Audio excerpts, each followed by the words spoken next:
What's going on, Bulls Nation? Welcome into the CHGO Bulls Podcast. Coming to you live from our West Loop studios here in downtown Chicago. What are you laughing at? The first thing I see is trade them. It's the very first thing. I'm sorry. We'll get to that, Matt, in the comments. I am Peck. You can follow me on Twitter at Bulls_Peck. Join me, my guys, Big Dave, Bow, BAWL Sports, Will, the GOAT Gottlieb, Will_Gottlieb. We are CHGO_Bulls. Rocking with Steven on the producer's controls today. What up, Steven? Not much. Just we're already getting some disagreements prior to the show, man. I'm excited for this one now. Picking on him for his incorrect I love opinion. my opinion. Vanilla Chill, what's up? If they decide to run it back with LaVine not being traded and don't trade DeMar, I will not be happy. Okay, yeah, so we will get to all sorts of talk that is going on today. We are just a little over 24 hours away from the 2023 NBA draft. As of right now, the Bulls still pickless. But other action going on around the league.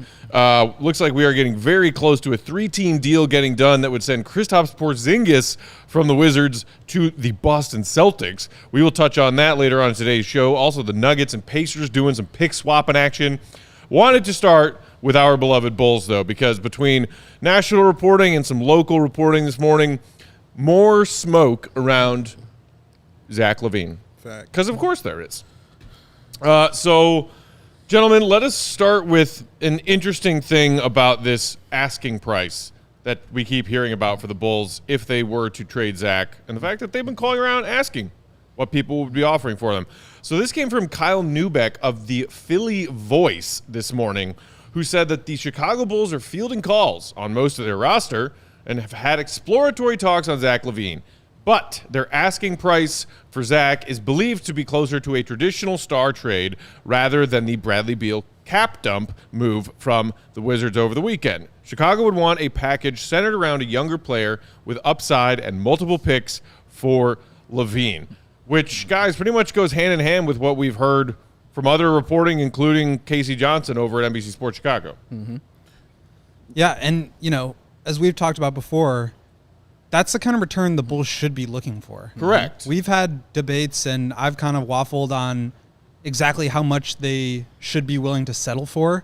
But in terms of starting points for negotiations, yeah, it should be 3 first-round picks and a young player. That's what DeJounte Murray went for. Yeah. That's what Donovan Mitchell went for. Yeah. That's what Paul George went for when they traded Shai Gilgeous-Alexander.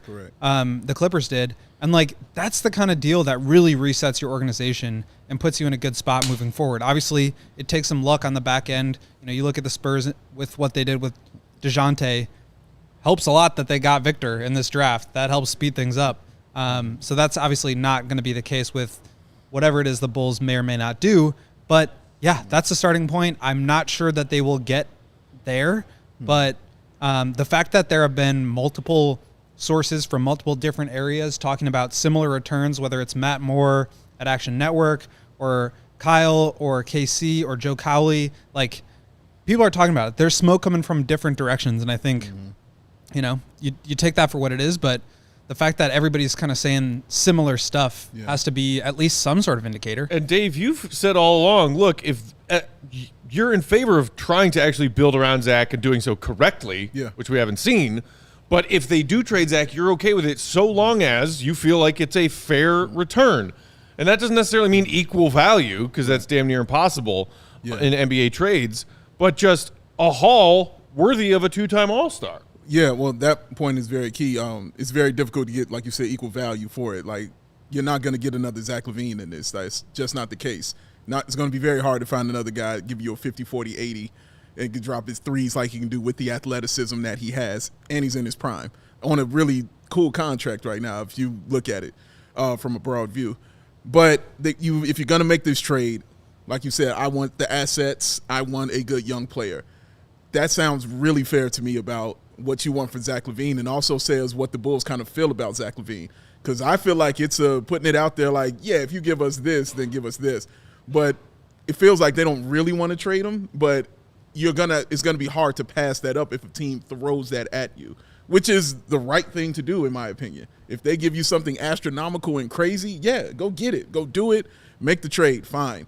But if you want to keep him, you're gonna have to build around him and not just run back the same old thing. You're gonna have to build around him and give him what he needs to succeed, or you're going to get more angry Bulls fans. You're going to get more angry-ass shows up here from this team. So just what it is. And I totally agree there because, as we talked about yesterday, it's not like I think Zach sucks. Like, I think he's a really good player, and that's why they need to be looking to trade him, because they can get a lot. Yeah. And I think based on what we talked about yesterday, if the alternative is just running it back for the same thing, when all these other teams are getting better around them, it just doesn't make sense. And like the limitations financially, draft pick wise, like it's just going to be really difficult to add anything. Yeah. And so you do have to be looking at alternatives and ways out. I wrote about this morning, but there's a lot of conversation about Bradley Beal and that trade, and Jimmy Butler and not, you see that? And not, running into that situation again. I don't think this is the same as either of these situations, but there are takeaways that you can learn. And I think the biggest thing is just that you have to be willing to make the moves, even if it doesn't feel like it's the right time. Yeah. You don't want to end up in a Bradley Beal situation where you've wasted 3 or 4 years of competition just being in the middle. And now you've got to dump your all-star player for cap space to just be irrelevant again for like 3 years. Like that's 6 or 7 years of a rebuild that you just didn't have to undertake. You made it longer than it needed to be. And I think the Bulls are in a similar situation. They can obviously get back more than Bradley Beal fetched the Wizards, but who knows how much. And I think that's really where the conversation has to go next, is like, what kind of market is there out there for Zach? And if there isn't one, does it still make sense to try to pull something off? I think there's an argument to be made at both ends, but I think ultimately you just have to be willing to make the tough decisions if you're in this position, because it's not great either direction. The opportunity to compete for a championship is not there. The opportunity for you to like get a generational talent in the draft is no longer there. So you have to pick a better lane, because where they are right now, the low end of the middle, it's not it. And the tough decision part is the part that has me and a lot of Bulls fans out there like racked with anxiety right now, because where do you draw that line between settling for maybe a little less than you were hoping for because you believe it's the right direction to choose, versus stubbornly staying on the path you're currently going down? Because we hear all this talk about the Bulls setting this high asking price for Zach. And of course, they're not going to trade Zach for a pile of garbage just to trade him because they feel like they need to do something. Which is where it got to with the Wizards and why they weren't able to get as much back for Beal as they could have 2 years ago. But now there's all these other moving pieces and all these other star player names that are getting tossed around. Obviously, still waiting to see what the Blazers do with that third pick and Damian Lillard in the fallout of that decision. Last night on his Substack, Mark Stein said the Clippers are quietly shopping Paul George. Like, there's all kinds of stuff going on. The Bulls have this asking price for Zach, and I don't think that they should budge from it and like get took on a deal, because Will, you and I were just talking about the fact that as of right now, AK's trade track record is not great, and the last thing he wants is another bad trade on his resume. The other interesting thing about this asking price that we heard from the Low Post episode that came out this morning with Jonathan Gavoni, who is a draft expert, and they were talking some about these prospects getting selected tomorrow night, but also about some of this trade talk. Gavoni said something interesting. He said, things don't get really serious until, honestly, this afternoon, today, and then tomorrow. Everybody's kind of posturing right now, these last few days, in terms of asking for the moon. Sure. Prices are going to come down, I think, leading up to draft night. So if you hear that and apply it to the Bulls situation and their asking price for Zach, it makes you a little sweaty behind the knees. I think I went, well, what would be the reason for the Bulls to bring the asking price down? If they've decided that trading Zach is the best path, right, then maybe they will budge on that initial asking price. And that's my thing. I don't think they feel like that. Like, I feel like they put it out there, set it astronomical, set it high, but they really, truly do want to keep Zach LaVine there in a Bulls uniform. But I wanted to ask you, Will, because you said yesterday if you're going to trade him, this would be the time to do it because the value would be tougher to do next year and going forward after that. So my question is it a way that they could still get this kind of value and this kind of smoke during the season before that trade deadline, around the All-Star break? Or is it do it now and you don't have a chance again? And that's exactly the tough decision that they have to make, because obviously you don't know what's going to be out there in 6 months. All we know right now is that this is going to be one of the last opportunities before the new CBA kicks in where it's possible for teams to really go after the 3-star template, right? Of getting 3 max players together, putting, like what the Suns just did, putting some low-end veteran minimum guys around 3 stars and trying to go that path. And, maybe it's easier to win at that level because there just aren't going to be other teams that can compete with 3 stars. Mm-hmm. So I think this conversation of like depth versus high-end, top-heavy teams is going to be interesting. But to me, and I'm glad you asked that because I got a lot of this morning, is, well, just hang on to Zach and they'll be able to get something more down the line. Mm-hmm. And I think that's this assumption that everybody just comes to that I don't think is necessarily true.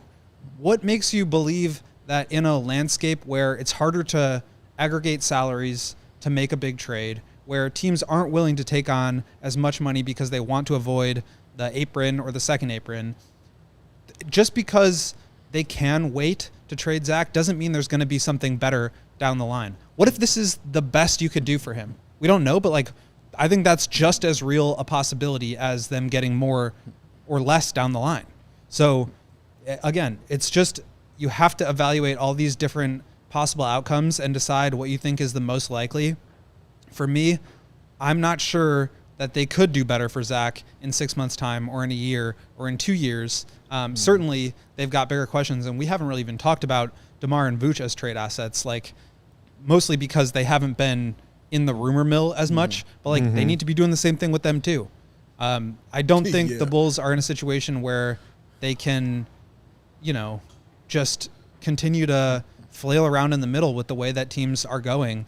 They need to be taking seriously all different kinds of options. And for me, that's, even if it doesn't feel like it, even if it feels too soon, there are plenty of alternatives down the line that are actually much worse. And I think it's worth trying to get ahead of those if you can. You mentioned the Matt Moore report that also dropped today, so let's touch on that for a minute. Matt Moore, the Action Network, a.k.a. HP Basketball on Twitter, his latest that just dropped earlier this afternoon, as far as that high asking price the Bulls have set for Zach LaVine, he said, so far there's been nothing close to such an offer, prompting a feeling in league circles that the Bulls are set to run it back next season. We're definitely in a when, not if situation with LaVine as far as the likelihood of him being traded, but if the asking price for LaVine remains essentially a full rebuild package, it's unlikely anyone meets that level.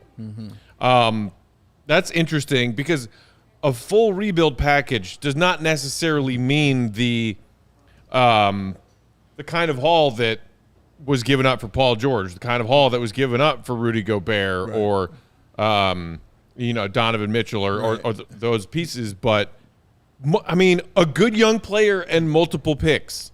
It's not like, to me, asking for the world, but it's interesting that the vibe around the league is that at least is what the Bulls are asking for Zach.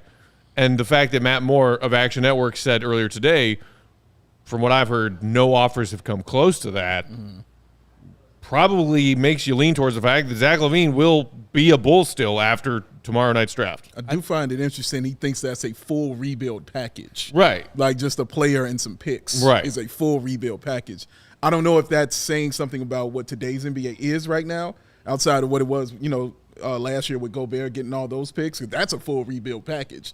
if you're doing something like that. But or if it's saying something like you stated about Zach LaVine's worth around the league. But for me, that's just a normal package for a good player. Like that seems, I don't know, that doesn't seem crazy or astronomical to me to get picks and a player on your team. Yeah, I think what he meant by that was like, that's the kind of deal that teams who were going into a rebuild were looking for. Not to say that the Bulls would go into a rebuild, because I think there's a world where they trade Zach, try to get a young player who can help them compete now, keep DeMar, keep Vooch, and continue on this pathway towards the middle. So maybe that's the reality. But I think the idea of getting multiple picks in a deal for a star player is sort of trending towards what rebuilding teams are looking for.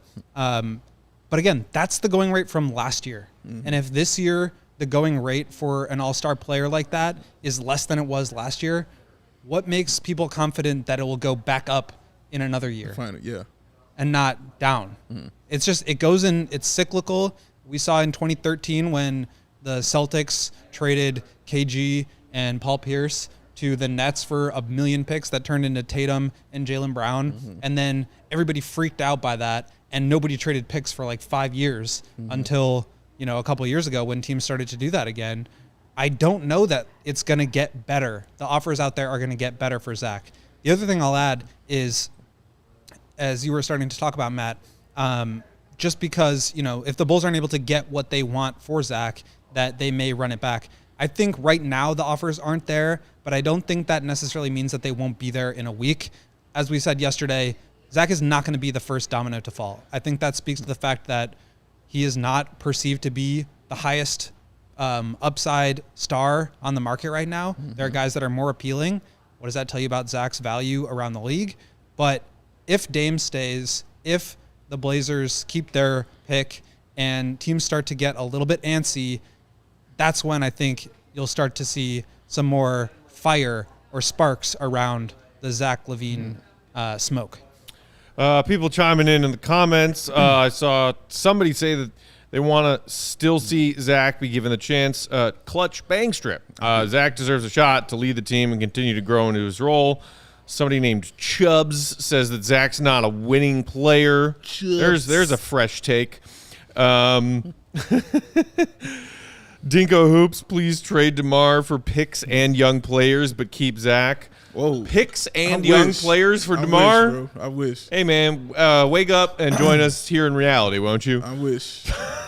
I wish, man. But for me, that would be my focus, is trading DeMar more so than trading Zach. But that's just a guy speaking about who wants to build around Zach LaVine. But I thought, in my opinion, it would be easier to trade a guy like DeMar who's been, we can argue that if he's the Bulls' best player or not, whatever. But having a year left on his contract, a guy who is going to be out of his prime, but he still is completely valuable on a team that is really trying to move forward and trying to win right now, I would think it would be an easier sell or an easier thing to do than to trade Zach, in my opinion. And I think what we've learned is that, one, it's difficult to trade both of these guys, but two, that DeMar just doesn't have the value that I think we would want him to have around the rest of the league. He's a little bit older. Yes, he's coming off of back-to-back all-star seasons, and he has been out of his mind, but he's a difficult fit alongside other ball-dominant stars. He needs to have the ball. He needs to have the ball in the middle of the floor, which is a difficult way to play. So he's not a great fit with a lot of these other teams, and certainly could be super valuable to a team like the Lakers or another team that wants to do that. But I don't think you're going to get that kind of return for, as you said, a guy who's on an expiring contract, who's a little bit older, who is a little bit of a tricky fit on a lot of these teams. I just don't think the market's there. And I think that's also why you're hearing Zach's name and not DeMar's name in rumors. Because of the fit you're saying on the team. The fit, the amount of time that he has under contract, I think that's more appealing than a guy who's on an expiring, who they could lose as soon as next year. All these factors play into it. And here's the deal. At the end of the day, if you're trading Zach, you're not going to get a better player than Zach back for him. Right. If you're trading DeMar, you're not going to get a better player than DeMar in return. Right. So that's why they talk about these rebuild packages, because you're getting picks. You're getting a chance to be better in the future. You're not getting a chance to necessarily compete at as high of a level today. And I think if you're going to be making one of those trades, you got to be okay with that reality. True. Sorry, I'm back. I just fell into a laughing fit. What happened? Drewish's comment. What'd he say? He said, "You're pretty sick, Chubbs." And I heard it in Adam Sandler's voice. And I just fell into a laughing loop. Oh, love you, Drewish. I love how we always get the same 90s movies references all the time. All right, let's take our first break. We'll come back. We'll dive into one local Bulls reporter who had some things to throw into the Zach LaVine talk this morning. That's right. We'll hear from Mr. Cowley. Boom, boom, boom. Whoa. All right. You like that, Stevie? You like that one? It was interesting. Sure, yeah. Like Ozzy? Who doesn't like Ozzy? No, we like Ozzy. Just snuck up on me. That's all. You never referred to Joe Cowley as Mr. Cowley No, before? it was just hearing you sing it. That's what we were tripping on. I got you. That's all. While we're sharing words from our friends and sponsors, do us a simple favor. Hit that like button if you're watching along on YouTube. We got over 200 people hanging out. Thank you all for joining us. What we doing out at here? 4:22 on a weekday. It's not quite quitting time yet if you live in the central time zone or west of here. But thank you for hanging out anyway. It's 4 o'clock. 4:20. Thanks for hanging out, yo. We're getting there. We don't know. But yeah, hit that like button. Also, of course, hit that subscribe button as well if you aren't subscribed to the CHGO Sports YouTube channel yet. Big Dave, what do we got first? First of all, I see the Burke boys, the Burke brothers are in effect today. Oh, yes, So, Will. Yeah, that's happening. I'm mad Joey's not here right now because that graphic would Burke be up Bros for life. right about now. It's like mid to high 80s It is today. hot It's as a mofo. Even if in you find Chicago it, throw that today. up there. If you find it, if you see it. All right, this way, Burke and shout boys. out to Joey because I said Burke Boys would be up right now. But Goose Island Beer Company, that's what we're here to talk about. Matt, you got some beer? He's going to get ones because I just told him Goose Island Beer Company. He just wants That's to what I walk around did. in his Burks. That's it. He went to parade around. Yes, the Goose Island Beer Company is a beautiful, wonderful thing. They provide you with delicious beers that are awesome, like the Goose Island IPA, the 6-time medal winner of the Great American Beer Fest, or that Tropical Beer Hug that is 9.9% alcohol, but it's dangerously easy to drink, which is very, very scary. Shout out to her for chugging 3. And the 312 Wheat Ale, which is the classic, and of course, our favorite up here, the Full Pocket Pills, the everyday beer, what the brewers are drinking and what the people who drink what the brewers are drinking as well. There's a smile on his face because he got him an IPA. Ultra fresh is what it is. And get you one of those brewery exclusive beers at the Goose Island Original Brew House on Clybourne Avenue in Lincoln Park, or from their tap room on Fulton Street in Westtown, because it's the Goose Island Beer Company, the true taste of Chicago. It's Chicago's beer. Delicious. He feels Today's better. show also brought to you by our friends at ComEd, whose energy efficiency program is committed to helping families and businesses in the communities they serve, helping manage energy usage and lower energy bills now and into the future. That's right, ComEd offers a wide variety of incentives on lighting and other efficiency upgrades to commercial, industrial, and public sector customers of all sizes across their vast territory. ComEd also offers free facility assessments that can help find energy-saving opportunities like for HVAC systems, commercial kitchen equipment, and industrial processes. Goat. How does it work? That's not what I was expecting. Take a sip. Let Give me me a take a good sip of my answer. goose and I'll tell you. An authorized engineer works with you to develop a detailed assessment plan specific to your goals, Goat, and your needs. These can be done in person or virtually, and last approximately 2 hours. Within 3 to 4 weeks, customers receive a report detailing energy efficiency projects they can start working on right away. Each recommendation includes estimated energy savings, cost savings, money in your pocket, project costs, potential incentives, and simple payback plans. If you own a business, 1, good for you. 2, don't wait. Get started saving money and energy today. For energy saving tips, lighting incentives, or to schedule your free, that's right, free facility assessment, go to ComEd.com/poweringbiz. Is that ComEd.com/poweringbiz? That's right, go ComEd.com/poweringbiz, B-I-Z-biz. Schedule your appointment today. Good Lord.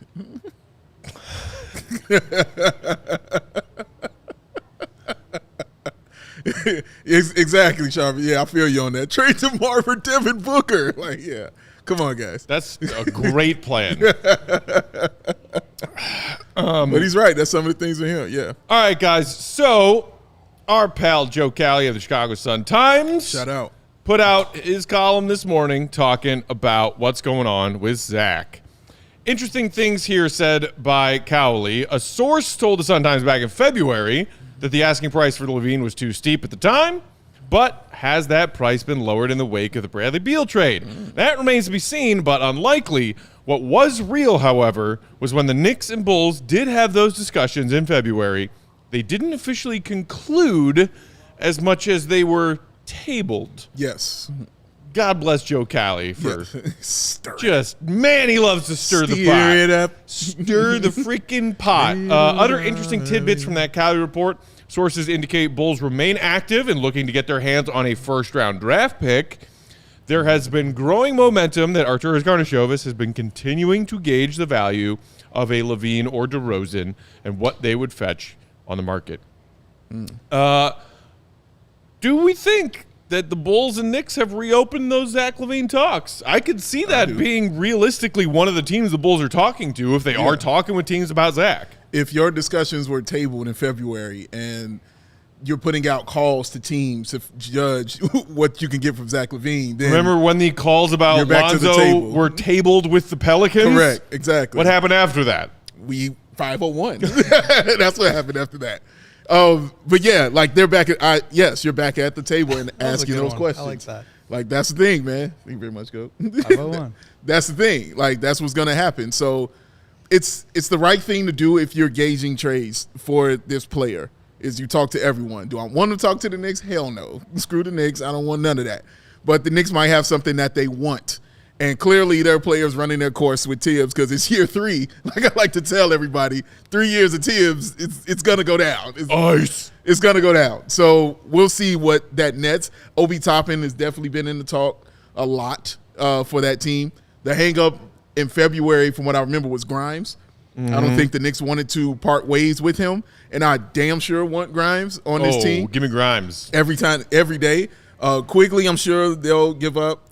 Like I said, Obi, they give up. Who am I forgetting? Obi Toppin was thrown in. Evan Fournier's name was always involved. The salary filler guy, yes. Yeah. He'll be in there for his contract, sure. But, yeah, those names are being thrown around.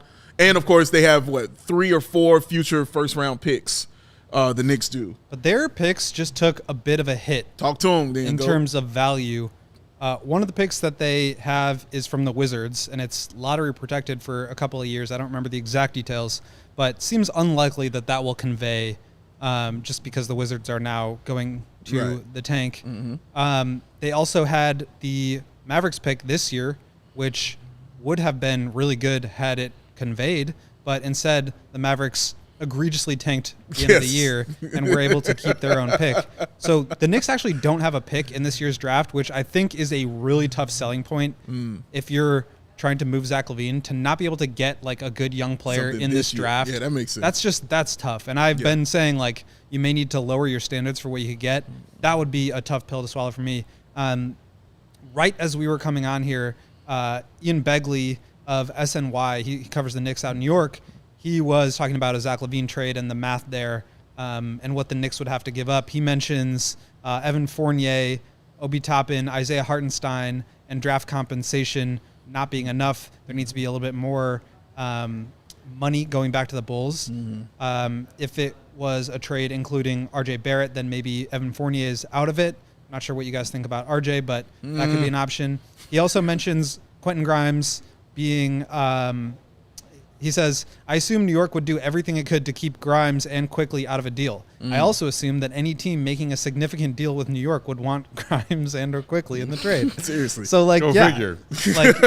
You got to give up a good player to get a good player. Seriously, Right. man. And I feel like especially if there's no immediate draft compensation coming back, that's a non-starter. And look, if the offer is Obi Toppin because Tibbs is sick of him and some fluff and a draft pick, I'm good on that. Yeah. Have a nice day. I'm good on that. Be cool. And I think that's where is that just Zach's value conversation comes into focus. Right. If that's the best you can do, is it worth trading him? I don't know. And that's I why don't the think whole but I don't know. the idea of revisiting and reopening these trade talks with the Knicks that they were having at the deadline back in February. Yeah. and how that sort of relates to what we're hearing all over the NBA today as far as the asking price that the Bulls have set. And if you're revisiting something where it's like, okay, well, are we still both on the same page? Because if nobody is willing to move from what we're asking and what you're offering, right, then that's a pretty open and shut book as far as revisiting trade talks. So it's like, does it have to be the Bulls willing to take what that offer was, or the Knicks willing to include something that they previously weren't for those talks to continue at all? Yeah, see, in no way should the Bulls feel like they're not in the driver's seat in this position, because you have the best asset, period. Out of whatever they're selling you, you have the best one, and you don't have to give it up. And you have the best one. So they have to convince you to give up that asset. It's not the other way around here. Yeah. They've got to convince you of that. And, yeah, if you're Grimes, I can hear the argument, okay? Yeah. Especially at that trade deadline, you didn't want to give him up. Cool. But why does it feel like it feels more further apart now? And why Zach LaVine be better? And it feels like now, this is just me reading Knicks fans, and seeing what they're saying. And, like, I don't know about Zach. Maybe not. I don't know. And I'm like, who on your team, like, respectfully, who on your team is on the Zach LaVine's level? Like, really, seriously, honestly asking this question. But I don't want RJ Barrett. No, I don't want RJ Barrett at all. And I barely want Julius Randle. I don't want to. Vanilla Chill in the comments pointing out RJ's 3-point shooting being a concern. I saw Bobby in the comments saying, these are some leftovers that the Knicks are offering us. No, thank you. Yeah, bro, you got to give me something, bro. Yeah.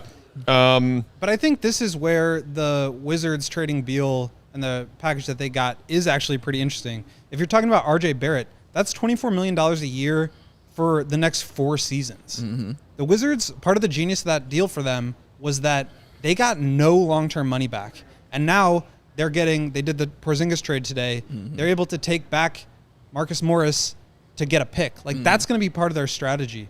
I'm not sure I want to, commit myself to 4 years of a worse player who's still making a lot of money if I'm trading Zach. So I think that factors into the calculus too. Whereas, Evan Fournier is making almost $20 million a year. He was not playable last year, but it's only 2 more years of a contract. So it's like, how do you weigh those two things against one another? Yeah. Sarvesh bringing up in the comments that nobody on this Knicks offer is at Zach's level, but the Knicks won 7 more games than the Bulls did last year. Yeah, I'm not talking about the team. That's true, but I'm just talking about the player. We're not talking about Randall being involved in this trade. Also, Tom Thibodeau is not involved in this trade. No, he is not. Because guess what Tibbs is good at? Or Mitchell Getting Robinson. the best out of a bunch of mediocre pieces. Or Jalen Brunson. We watched it personally for years. Or Jalen Brunson for that matter. Yeah. Man. I know that. I'm not talking about the team. I'm just asking the player who is on that level of him right now. Right. I see it's a great fit for the Knicks. Obviously, to get a guy like Zach, it answers all the things I want the Bulls to give him, which is a point guard, which is 3-point shooting, and which is rim protection. Right. They got all that. So Michael in the comments said Grimes, Quickly, Toppin, and 2 firsts is the floor. Do you agree with that? Quickly, Toppin, and 2 firsts. Quentin Grimes, Emmanuel Quickly, Obi Toppin, and 2 first-round draft picks is a floor for Zach being traded away. Throw me Fournier in there, too. Yeah. And then, okay. Yeah, I mean, Fournier needs to be in there for the money. I think he's pretty clearly a negative asset. Yeah, clearly. He's got 1 year left on this deal. I don't want him. No. Why? What's wrong with Aaron Fournier? But I also think, maybe eventually he'll convince Wembanyama to come here. I don't Maybe that's the silver lining. Okay. I'm sorry. Go ahead, Will. No, the other piece is, how do you value, protected picks versus unprotected picks? Part of the deals for Donovan Mitchell, DeJounte Murray was multiple unprotected picks and swaps. Yeah. So, a protected pick from Dallas or, a protected pick from Detroit, which may not convey, that's not appealing to me. If you're going to get that, you need to get, 4 or 5 first-round picks, and I don't think either team is really even that interested in that. So, I would want Quickly and Grimes. I don't think that's realistic, but if I'm the Bulls, I'm asking for Quickly, Grimes, and multiple first-round picks. Seriously. Again, I'm not saying the Bulls should give Zach away. I'm saying they need to be a little bit more open to what their offers are. I think they should ask for the moon, but they're probably not going to get it. So then what? Well, then me ask, if they ask for the moon, then what's the cloud that you think that they should land on? I think 1 to 2 productive young players with upside, so like a Quickly and or a Grimes, plus two draft picks, and maybe a swap or something like that. I mean, that's a lot. It does feel like a lot. It's not at the same peak as those deals from last year, but you still set yourself up in a way that's like, all right, I got some good young players. I replenished the treasure trove in terms of draft picks. Like, I feel pretty good about my future, and we can still be competitive now, which is clearly what they want to do. Several people hanging out in the comments talking about Derrick Rose possibly being involved in this. Eric saying, and Rose, eyes emoji. Carlos Delgado, New York should also offer Rose in this. Someone earlier, oh yes, that's right, Abe Goes Ham, great YouTube name, by the way, says D Rose better be a part of this trade package. If you want Derrick Rose back, and we're talking about a Bulls-Knicks trade, the interesting wrinkle there is that they have a team option on Derrick that they are likely turning down, right? Because it's for like $15 million. Yeah, the only way... And he was taken out of the rotation. No, answer the thing. You're going to answer the question I was going to ask. Go ahead. Yeah, the only way that happens is if, like, the Bulls are like, yeah, we want Derrick Rose in this deal. Pick up the team option. We'll give him $15 million next year, but then he'll be up, as opposed to a Fournier who's making 18 for the next 2 years. So that is appealing in some ways, but I think it's also just like we get to bring back Derrick Rose. Look how we won this trade, and maybe that's part of it. And like the crazy thing is that there is some faction within Bulls Nation who, if they saw Derrick Rose's name in that trade, deal, regardless of the other pieces, they'll be like, deal, they'll be like, bye Zach, Derrick, welcome home. Derrick, come home, yes. Yeah, I'm still thinking of him as a actual asset and player, like not just coming home just to be here. And I think a lot of those Bulls fans do too. The ones that I'm speaking of hypothetically right now. No, but they're thinking starting point guard. You know what I mean? Like doing like I'm just thinking helping the young guys and coming off the bench. Yes, doing this thing. Can we also the Knicks? Do you have a functional time machine? Can we get 2011 Derrick Rose in this trade? That'd be awesome, man. That would be great. Look, I would love that, dude, for D Rose to be here on that. I would love it. You hear me? Love it. But you got to be honest about what he still can do at the same time. So it's not like I'm like, yo, bring him in here, starting lineup, let's roll, let's do it out there right now. Or, yo, he's playing 30 minutes a night, you know what I mean, kind of thing. Or he's going to give us 18 a game. No, he's going to come in his spots, and he can do his thing off the bench. And I also just want him to help the young guys that are here. You know what I mean? Like he knows what it feels like to be the guy in Chicago. And I would like him to, give that out to the young guys here on the team with all the pressure on you, with all the eyes on you, with all the media in your face. He knows how to deal with it. He's dealt with it. So I'd like for him to teach that to some of the younger guys as well. I also think, there is an argument to be made for, like, the Wizards, for example, right now, they're in a good position cap-wise, but as we say, like, there's no award for having, like, the cleanest cap sheet. They have to make use of it. And what they're going to put on the floor is not going to be a compelling product, right? And so if you're the Bulls and you want to put yourself in a similar situation where, you want to have clean cap space, you want to accumulate some picks and some young players, but you also want to have, like, a semi-exciting product that you can sell to the fans, like Derrick Rose coming back would do that. That is semi-exciting. Which you would hate it for right or wrong reasons, like but explain. That's like, true. I wonder why would you hate because this? I think it was maybe Bull for Life in the comments earlier saying like, look, if the Bulls run this back, honestly, you have to as a fan base consider just protesting. Okay, say, like I don't want to watch another season of this because it drove me crazy. You win a game impressively against quality opponents, and then you lose to the damn scrubs of the league the next night. I don't want to watch that again. I don't want to watch 40 and 42 again, and that's maybe likely what you're getting if you run this back. 42 and 40. And putting butts in the seats will not convince them to change a damn thing. Okay. That's your reason. And I know the irony of me saying that as someone who wants y'all to tune into our Bulls coverage, but it's the truth. I don't like putting the money in the pockets of those people who have not earned it. Who have not earned our loyalty as fans. And being like, hey, everyone, Derrick's back. The rest of this crap is still crap, but Derrick's back. we'll take your money for the tickets and the jerseys now, please. Like, yeah. Even if that would piss me off. Even if they're like rebuilding the right way on the side.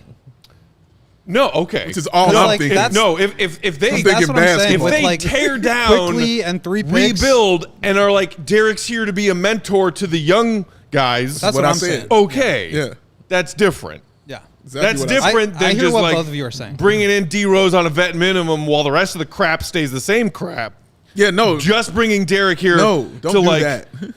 Jimmy Dugan wave at the crowd. Don't do that. And I don't even think they would do that, to be honest with you. I don't. The only way I think Derrick would come would be in that package. I really do. Dwayne Wade. I think would come to you. Jabari Parker. You don't think this organization would pull a stunt like that? Who was running that? Who was running that at the time? The Bulls. Oh, okay. So AK. All right, great. I don't think that would happen. I really don't. I'm gonna be real with that. I don't think that would happen. And by the way, I love D Wade. Bless your innocent Shout out heart. D Wade. No, that's just Garpax is not here. Your boy loved D Wade. Your boy loved Jabari Parker. The AK professes love for Derrick Rose at some time? No. That shit ain't happening. It ain't going down, dude. Take that. I'm just talking about an organization whose main goal is making money. I get how that. They make it. And they're gonna continue to make that because they're gonna lead the league in attendance again and again and again. They're gonna make their money. I get that. I'm talking basketball though. That's all I'm talking about. That's all I'm just talking about how you can help this team. Everything you're saying, I feel. You're right. But I'm just strictly talking about the game, bro. That's what I'm on. The game. Not the game. I'm talking about the game. But yeah, man, you're right to feel that way because of how much what you have seen in the past. I feel you on that. But shout out D Wade. Thanks for taking us to the playoffs. That was awesome. I had a great time watching. Did you see him hanging around in the Chicago Sky practice? Recently? He was hanging out? Yeah. You hated that too? I didn't like it. Didn't care for it. You thought he might want to buy the team? Is that why? Which, that would be a good thing. More minority owners in sports. Sure. That is a good thing, and he is a Chicago person. Yeah. But I just go do it somewhere else. I'm still not over my Wade hate. Just let me have my Wade hate. Let him have his Wade hate. Well, then let me have my Wade love then. You're going to have that balance, Matt, and live with it. That's what it is. No. I do not agree to that. What did KD tweet? Love will get you killed. Yeah, exactly. It's killing him. Yeah. I'm doing all right.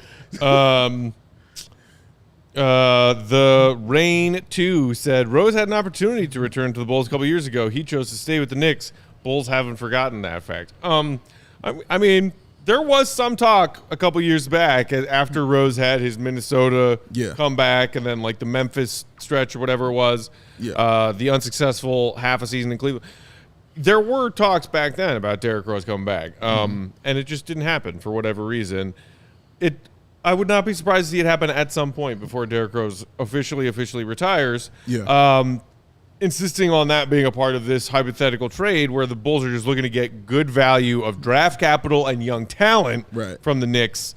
That's not a deal breaker for me. But it's more a compelling contract to take back if you're the Bulls than Fournier because it's only 1 year. Correct. Yes. In that sense, it would be better than taking on Fournier's deal. But maybe that means you have to make concessions in other places because the Knicks still have to hang on to this bad Fournier contract. Is there a player on this Knicks team that we've talked about that you're like, yes, I want him for sure on the Chicago Bulls? Well, I mean, Quickly and Grimes are probably the two. We talked a lot about Hartenstein last summer. I think he'd be a good player to take back and sort of take the mantle from Vooch as the center at some point or another. Would love that. Dude, if they get Hartenstein, that would be nice.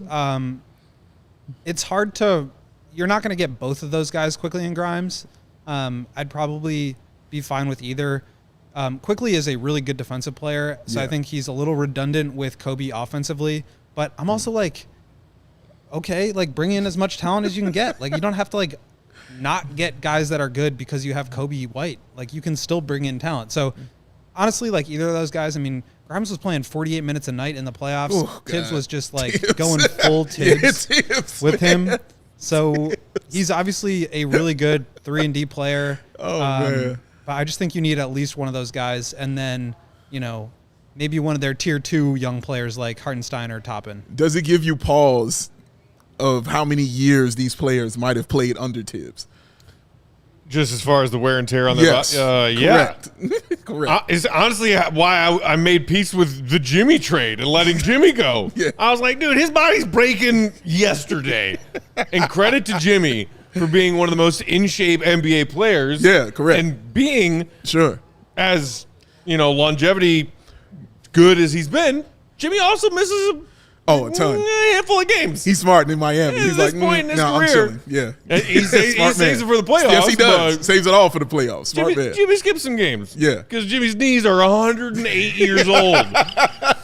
No disrespect, Steven. No disrespect. No, none taken. Honestly, like Tibbs was always that guy. You just like a sponge. You just squeeze everything you can out of him, and then end of the season, like, all right, you got a couple months to recover. That's how you win 48 games when you're starting DJ Augustine and Nate Robinson. Right. Mm-hmm. That's the trade-off. And like that. Shout out Nate Robinson, who the balled out. The lockout shortened season of 11-12 when they played 66 games in 88 days, basically. Dude, I remember when he played Jimmy an entire game, including overtime. Oh, and yeah. He wasn't even Jimmy yet. You know what I mean? He was just playing him. That's Grimes. That's Grimes. Yeah. And that scares me. It was like, you're playing 53 and a half minutes tonight. Right, dude. And it's like, wait, Tibbs, I'm playing the whole game and overtime. Where are those other 30 seconds coming from? Yeah, like 4 points. And Tibbs like, you're running wind sprints after the game. That was when Luol Deng had that spinal tap and he had to miss the series. Correct. Yeah. Yeah, man. Exactly right. Well, Luol's not here. Well, yeah. Man almost died. Nate Robinson was puking in a trash can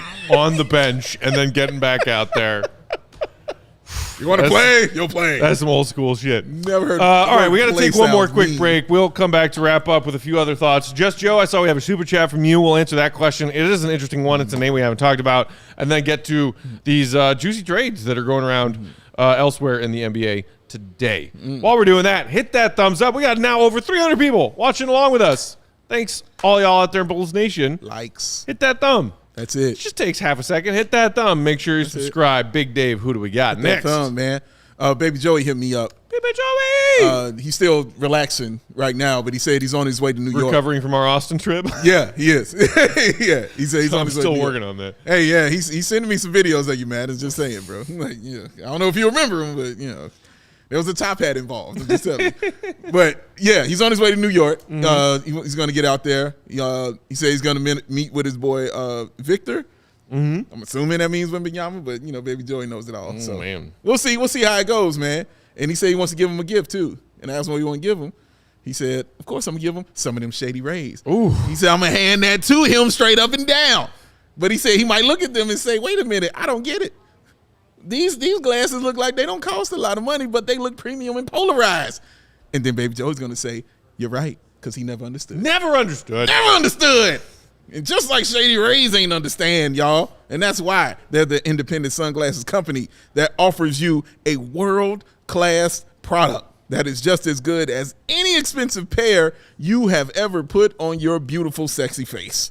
They have durable frames. They got the extremely clear optics, the premium polarized shades, and you get them at an affordable price, and they are perfect for your outdoor. And as this wonderful man is about to prove in 3, 2, 1, indoor adventures. Look at him. And of course, that Matt Peck, lost and broken, replaces playing. Have that gone. He's so angry. And let's say those glasses are on that hat.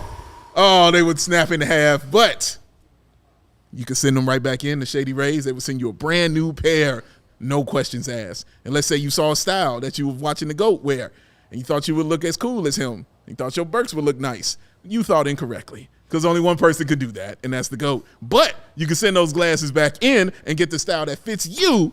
As long as you do it within 30 days, it's free, y'all. No risk to you when you shop, and their team always has your back. So exclusive for the listeners out there, Shady Rays giving away the best deal of the season.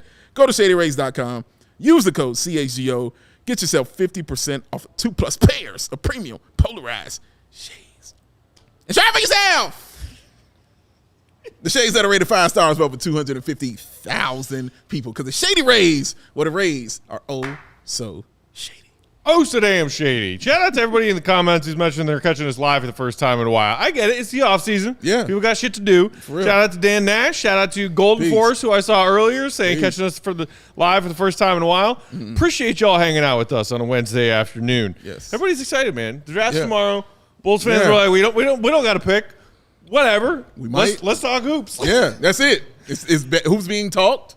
People will be congregating tomorrow to talk hoops. Precisely. We will be there. And GOAT, it's his favorite holiday of the season. It's the most wonderful time. Is that true? Of the year. It's between the draft and the trade deadline for sure. Yeah.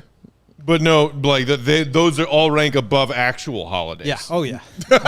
He said, oh, Are you kidding me? 4th of July question can is suck it. Have you not seen him? Give me the first day of free agency. He's going to be something to behold tomorrow. Yeah. And I can't wait to watch it. All right, guys. So let's take the last few minutes of our show here and talk about what's going on around the league. This just started to develop as we were maybe within an hour of going live this afternoon. Okay. This 3-team trade between the Celtics, Washington Wizards, and Los Angeles Clippers. So here are the nuts and bolts of it. The Celtics are working on a trade to acquire Kristaps Porzingis from the Wizards in a 3-team deal, sending Brogdon to the Clippers. LA is sending Marcus Morris, Amir Coffey, and the 30th pick to the Wizards. Sides still have a bit more work to do on an agreement. So essentially, an opt-in and trade happening with the Wizards sending Kristaps to Boston. Initial thoughts? Who gets the best part of this 3-team trade in y'all's opinion? Boston for sure. Yeah. Kristaps was so good last year. Yeah, I think he clearly had his best season. 23 points, 8.5 rebounds, almost 3 assists, a steal, and a block and a half. He shot 50, 40, 85. Just really got to, I think, the level that people kind of hoped he would be. And not only that, but he really fits exactly what the Celtics need. Yeah. They needed a go-to action, right? Yes. We talked a lot about, well, let's just give Jason Tatum the ball and let him shoot a step-back 3. That's not always the best way to go about things. And so if you put a really, really elite pick-and-roll, pick-and-pop partner next to Tatum, I think they become a lot more difficult to defend. He allows you to both do some of the things that Rob Williams does really well in terms of protect the rim, but also keeps a shooter out there. They can go big, they can go small with him. I really like the versatility that it gives them. And it's just another super high-level player. So to be able to get that for basically just Malcolm Brogdon, I thought that was fantastic value for them. Clippers have needed a point guard for a really long time. They needed to get off some money. They did, and they only gave up the 30th pick in order to do so. So I like that for them. And then as we talked about with the Wizards, they're part of the incentive for doing this Bradley Beal trade and taking back no long-term money was the ability to take on bad contracts for draft picks. And I think especially as teams are going to be looking for ways to dump money to try to avoid the luxury tax, the first apron and the second apron, the Wizards are going to be one of the few teams that are able to take on those bad contracts. They got the 30th pick for Porzingis. Not great value, but Porzingis was gone otherwise. The only reason he picked up his option was so that it could be pick up his option and trade. So they basically turned potential free agent for nothing into a first-round pick, another expiring contract, which means they'll be able to continue to have clean books moving forward. I like what all 3 teams did there. I think it worked really well. But for me, Celtics getting Porzingis is definitely the biggest impact. Yeah, and I think the other thing, they recognized they needed a true number 3 guy. Yeah. It was clear in the playoffs, especially in Game 7. Once your number 1 guy got hurt, then your number 2 was just out the window. Well, then who's stepping up? And then all these other seasons that they had, it was always just a combination of guys stepping up and doing it. Whether it was Malcolm Brogdon, whether it was Marcus Smart. Horford having big games occasionally. Correct. Doing those things. You remember the Horford game against Milwaukee? Like in those games. And those are not things that you can just readily depend on every single game. Now you've got a guy you can do that for who won't have as much resistance because teams will be focused on Tatum. Teams will be focused on Brown. He might have a little more opening, and being 7 feet tall kind of helps that as well, dog. So, yeah, it fits really, really well in Boston for him, man. It's a great move. Colin calling the Celtics being in the finals next year with this move to get Kristaps. I mean, honestly, it's not I should have won in the finals this year, but whatever. It's true. I didn't say it, Steven. Yeah, I know what he said. I think this is one of those trades where it's like you can see the benefit for all teams involved here. Washington getting some draft capital for helping, Boston dealing with this opt-in and trade. Interesting question about what happened. This is from Drewish. What happens with Westbrook now? Brogdon going to the Clippers. Yeah. The team he becomes a starter. Also, people were saying that after people assumed after getting sent to Washington, but not actually going to stay in Washington, that CP3 is going to go to the Clippers, and then what happens with Westbrook? Yeah, that's a great point. CP3 to the Clippers actually hasn't happened yet. Yeah, Clippers are doing their own thing. Like, they're not thinking about that stuff. But that does bring up an interesting point. Like, what's it going to mean for CP3 and Westbrook? What it means is they're back in the mix for the Chicago Bulls is what it means. It does not. That's what it means. That's not what I mean. If they want to take the veteran minimum, yeah. Hey, bro, take that vet mid, come on down. More likely Westbrook than CP3. I've always said the Bulls need less shooting on their roster. I've always said needed more playmaking, man.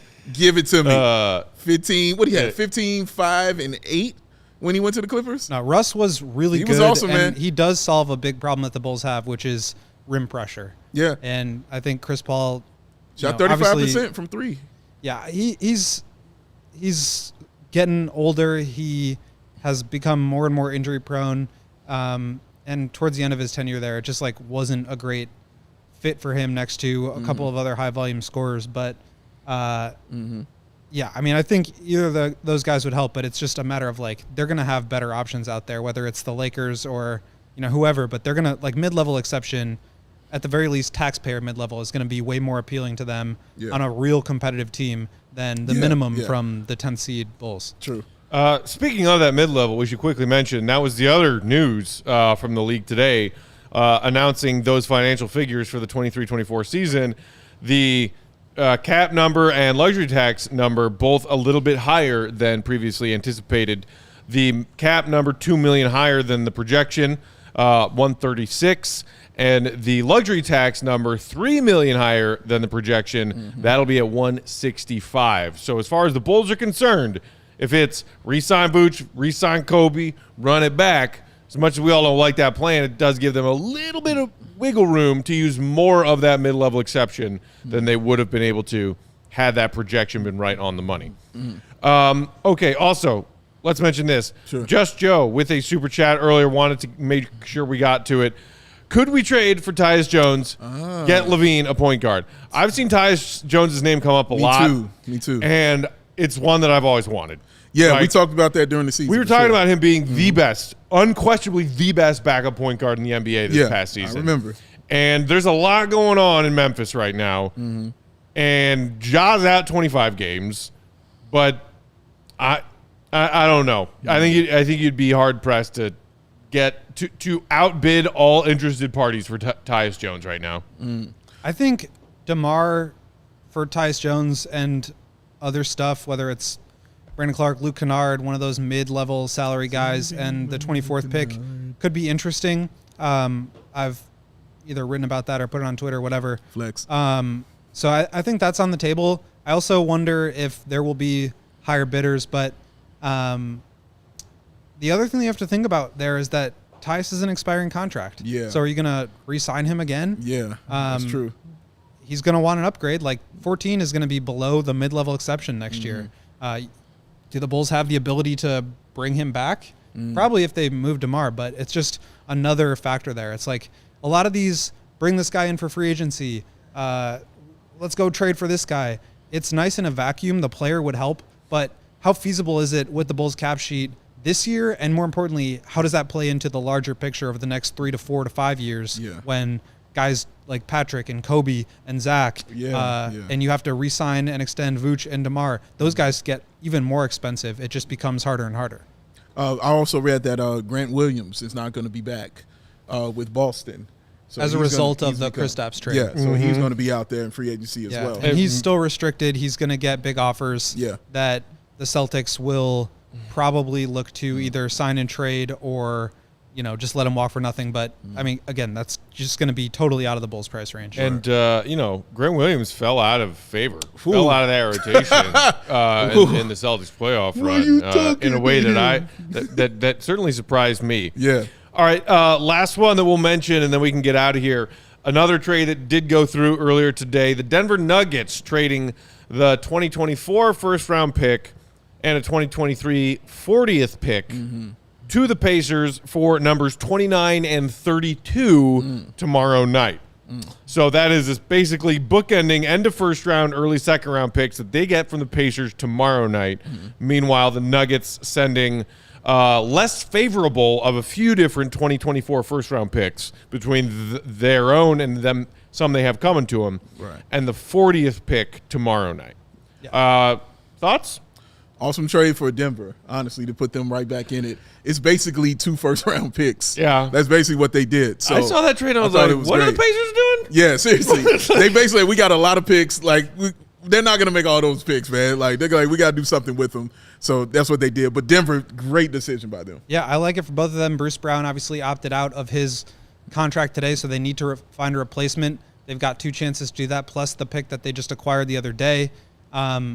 Really like that for them. And for the Pacers, as you mentioned, they're not going to make that many picks in this draft. So why not pick up a future pick, kick the can down the road, and be able to continue to infuse your already growing young group of talent with more talent down the line. So really like it for both teams to get back in what I think is a pretty deep draft where, 18 to 35, 40 is all like relatively the same value. That could be 2 big-time contributors for the NBA champions. All right, we are out of time for today, but fear not, we'll be back tomorrow for a live show during the NBA draft. We'll be here in studio. Look at him. I can't believe Look at my little boy here. Look at him, man. Like a child on Christmas morning. He's going to be up at 7 a.m. running downstairs. First day of Hanukkah. To pick you in the footies with the, So tomorrow night, 7 p.m. Central Time, as the NBA draft is getting underway, we will be getting underway here live on our CHGO Sports YouTube channel. Come hang out with us. Come hang out in the live chat. We'll be here, and we'll see if the Bulls make a move or if they don't. Either way, we'll be here talking about it. And then you're going to hustle over to hear what AK has to say. And then I saw our guy Colin in the comment said, I just want to say I won't be able to sleep tomorrow night waiting for a new Bulls HQ on Friday. More excited for HQ than he is for the draft. More excited for HQ than the draft? Well, maybe this is good news, maybe it's not if you're looking forward to an HQ. Actually, the 3 of us and Mark K are all going to be live Friday afternoon. Oh, no. Instead of your standard HQ.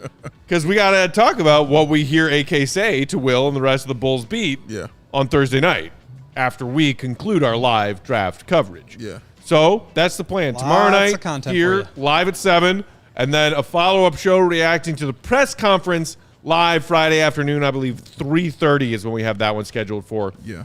All 3 of us and our guy Mark K. will be there. In the meantime, you can follow Will on Twitter, Will_Gottlieb. He's the GOAT. Big Dave, BAWL Sports. We are CHGO_Bulls. I'm Bulls_Peck. Shout out, thanks, appreciation to our producer, Steven, rocking the controls today. Shout out and appreciation to all you out there in Bulls Nation for joining us, for hanging out, for getting us your takes, and them thumbs. Let me get them thumbs, baby. Giving them thumbs. Appreciate you as always. Subscribe to the CHGO Sports YouTube channel. Everybody keep those alerts set. Don't fall for any dumb shit between now and tomorrow night.